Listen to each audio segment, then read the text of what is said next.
nuyu chef de village Cheikhou Mbaye ak imam Alaaji Cheikhou Mbaye di nuyu xalifa Tafsir Maman Mbaye suñu baay Modou Mbaye di nuyu Mohamed Bachir Mbaye xalifa suñu baay Alaaji Modou Khali Mbaye di nuyu mbooleem jabootu Taïba Mbayeen tey mu nekk bis boo xam ne am nañ ci mbégte bu baax muy juddu Yonent bi sallallahu alayhi wa sallam. Imaam ñi ngi sàkku ci yéen ngeen gërëm ñu ñaanal commandant Guèye ndax daaw bi ñu fiy ñëw man ak moom commandant Diouf moo ko fi tegaloon mu ñëw teewal ko fi tey moom ci boppam mooy ñëw teew ndax loolu day wane ne yokkute la ñu ngi ñaan suñu borom subhanahu wa taala bu gën la taxaw gën la jox loxo bu baax a baax ba nga xam ne bi nga xam ne mooy sa mission nga mën koo def bis bii nga xam ne ci la Yonent bi sallallahu alayhi wa sallam judd ndax suñ borom wax na ko ne ko bu toppatoon ak yow du ma bind dara te loolu alquran jëmmal na ko mu ak ko na yëpp wax nañ ko te loolu mooy li nga xam ne mu andi ñu diine joo xam ne diine ju am solo la diine joo xam ne dafa méngoo ak jamono bu ne mu nekk diine joo xam ne ci 7e siècle la ñëw téeméeri at yu nekk jamono danay changé waaye di jamono bu nekk dana ñëw islam bi nga xam ne moom lañu andil islam boobu dana ñëw méngoo ak jamono kon li ñu Yonent bi sallallahu alayhi wa sallam andil kon xam nañ ne loolu mooy li nga xam ne mooy li suñu borom gërëm suñu xol nag dafa set ba tax na Taïba Mbayeen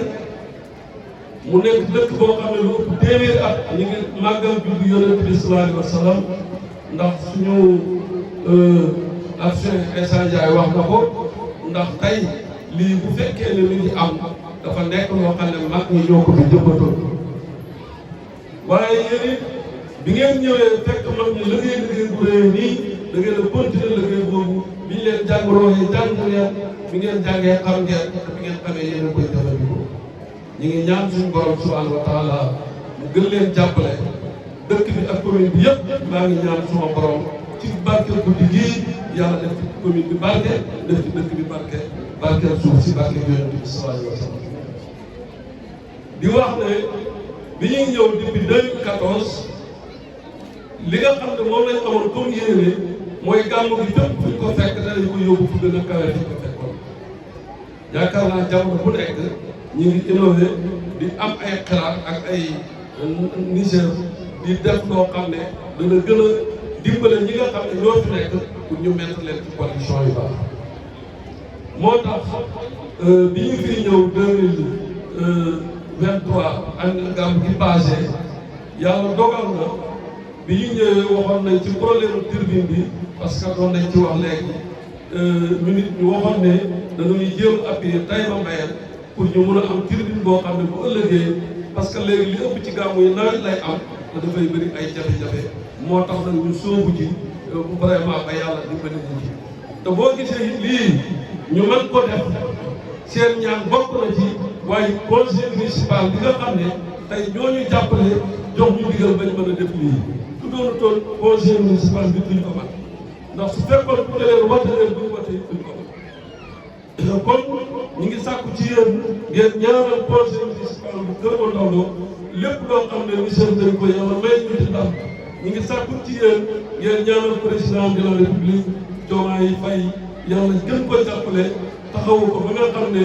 xilaat yi nga xam ne moom la am pour jëmee Sénégal kanam yàlla man ko dimbale mu réussir ko parce que ñu nit nag am nañ ci moom yaakaar bu baax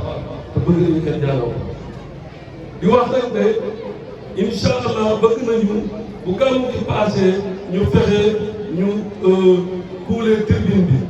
wax naa ko instant barki démb nee naa ko il faut ñu jël électricien boo xam ne lépp loo xam ne dafa laaj ñu dugalaale ko ci biir moo xam système sonorisation la moo xam lampe la moo xam leneen la ba nga xam ne bu ëllëgee bu paree kenn dootu def ay décoration kenn dootu def daal soo gisee plan bi ni ma ko liggéeyee mooy salle bi nga xam ne moom laa ci defaale pour ñi nga invité yi nga xam ne ay autorité lañ su ñu ñëwee salle boobu ci lañ leen di dalal bu paree dafay am ay salon ci biir am na douche intérieur am na extérieur am na lépp incha allah danañ ko waajal lépp luñ ci war a waajal li ñu fi war a def nag beneen année danañu fexe def suñu rapport jébbal ko conseil municipal bi wan ko ne ko li nga xam ne moom la ñu déggoon pour ñu def ko ci Taïba Mbayeen def nañ ko fii lañ ci toll lépp luñ ñu waxaat jox ñu ci ndigal su boobaa ñu continuer mission boobu mais ñi ngi sàkk ci yéen ngeen ñaanal yàlla ñu mag cee gën a am ndam ba nga xam ne bu ëllëgee fii ak téeméeri at Taïba Mbayeen du xilam fan lay war a nekk pour gàmm ndax même ci suuf bu feesee boo gisee ma puulee ko pour maanaam bu ëllëgee da nga escalier nga xam ne nit ñi danañ mën a egg ci kaw su boobaa yaakaar naa ne incha allah fii ak téeméeri at danañ ci mën a gàmmu man ci ni vraiment def lépp loo xam ne soxla nañ tribune événementielle la tudd maanaam mën nañ ci def gàmm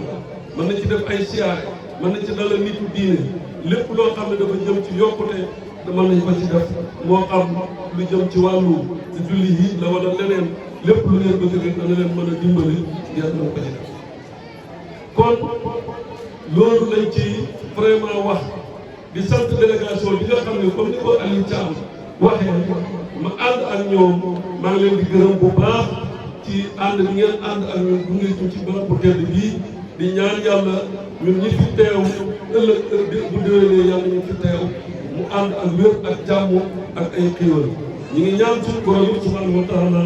nawet bi yàlla na ko yàlla defar yàlla ci yàlla def barke barke yonent bi sallallahu alayhi wa sallam asalaamaaleykum wa rahmatullahi taala wa barakatuh. jërëjëf monsieur le maire